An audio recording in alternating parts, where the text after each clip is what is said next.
قال رسول الله صلى الله عليه وسلم ما منكم من أحد يتوضأ ثم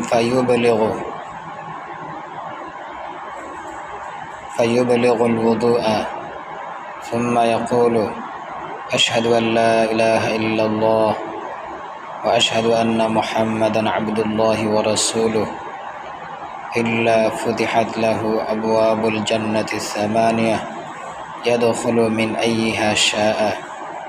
নবীজি সাল্লাল্লাহু আলাইহি ওয়াসাল্লাম বলেন, যে ব্যক্তি ওযুর শেষে কালিমায়ে শাহাদাত পাঠ করবে, আল্লাহ তাআলা ওই ব্যক্তির জন্য জান্নাতের 8টি দরজার সমস্ত দরজাগুলো খুলে দিবেন। সে যেই দরজা দিয়ে চায় জান্নাতে প্রবেশ করতে পারবে।